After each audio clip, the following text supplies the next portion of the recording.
أعوذ بالله من الشيطان الرجيم بسم الله الرحمن الرحيم وقل ربي زدني علما. Instilling faith starts before birth in who you choose as a spouse, and then going on to when the children do arrive, how you live daily. If you are waiting until we used to say 14, but I think now it's probably with people having phones all the time, including kids. Around 12-ish is the time when it's really hard to change them. You have young children, then this is a very, very good time to work on them, inshallah. Some of the things that have worked for me are to be deliberate in your words. So, for example, using positive words all the time and bringing in Allah all the time into your life. So, sometimes we tell them, I don't like it when you're dirty, or this is dirty. Instead of saying it that way, we can say things like, Allah loves it when we are clean, so let's clean up.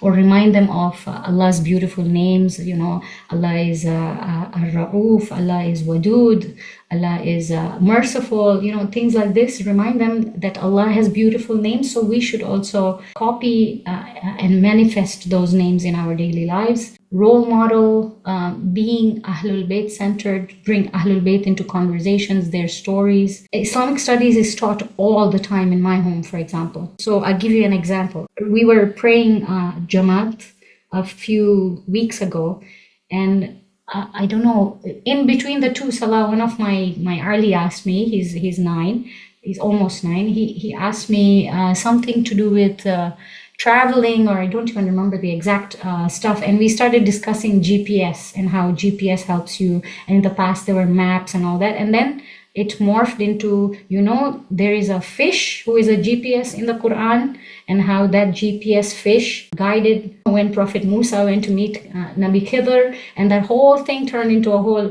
Prophet Musa Nabi Khidr story, and how the fish jumped into the sea and showed them the direction, and it had nothing to do with that, but you went into that.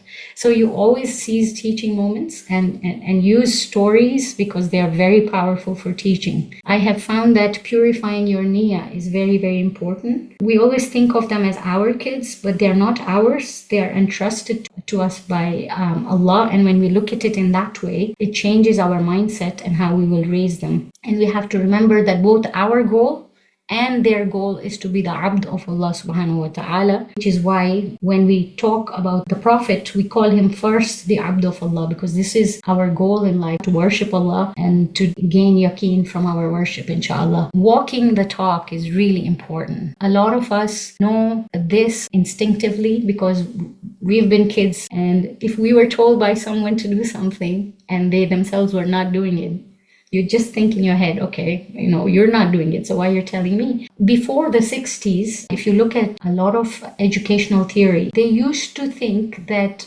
imitation by kids will only happen if there is reward or punishment. So they thought reinforcement is what makes kids, or even human beings, imitate others. But in 1961, there was a psychologist called Bandura who did a Bobo doll experiment, which really, till today, that experiment really changed people's mind in the educational field. It was a very good experiment. Like, that experiment was so well done that subsequent to his experiment, people could do the same experiment to see if they could repeat his responses. He himself was able to repeat it in 1963 and 65. And subsequent to that, a lot of researchers have been able to replicate what he found out. He had 72 participants, and he put them in 3 rooms. So first he would put them in a room where there was an adult in the corner playing with a tinker toy.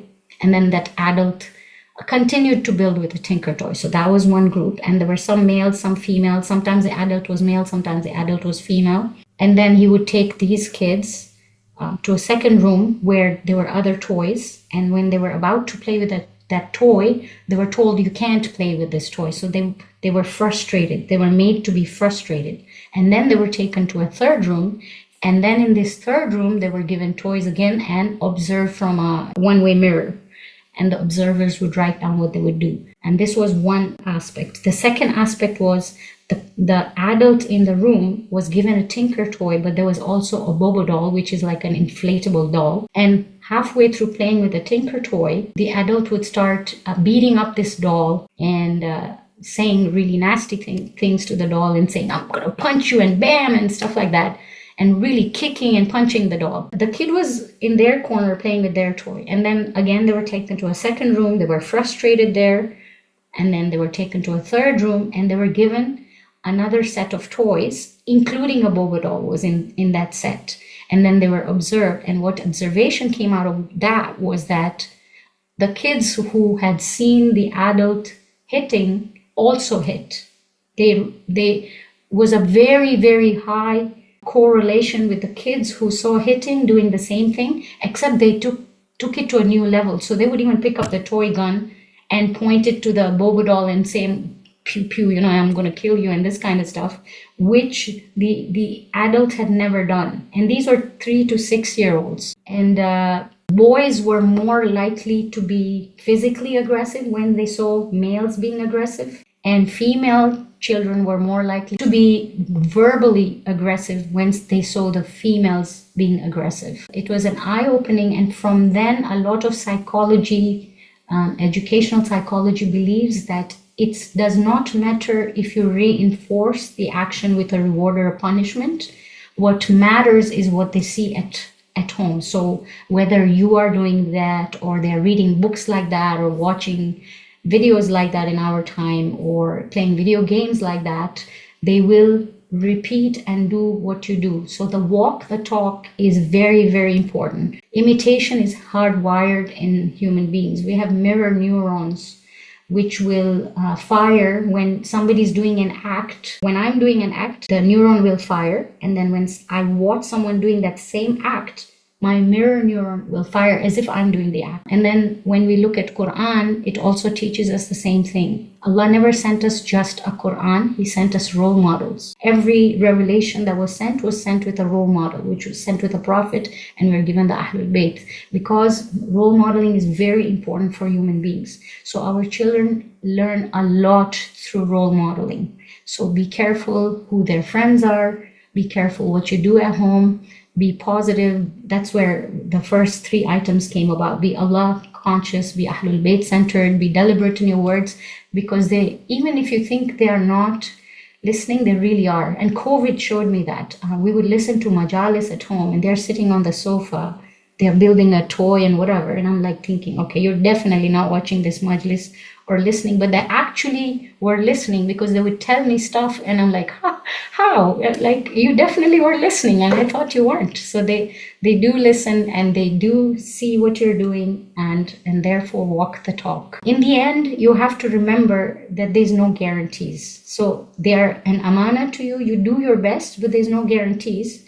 And we know examples in the Qur'an, like Nabi Adam and Bibi Hawwa had 2 boys raised by the same parents, but one, his niyyah was not clean, and the other one, his niyyah was very clean, and one decided to kill the other. And they came from the same stomach, and they were raised in the same home, and their parent was a prophet. So it's the effort that counts. We have the story of Nabi Nuh's kid, Laysa min Ahli, and then Nabi Yaqub's 12 boys, and the 11, or maybe the 10, maybe not Benjamin, but the 10 were very mean to Prophet Yusuf alayhi salam.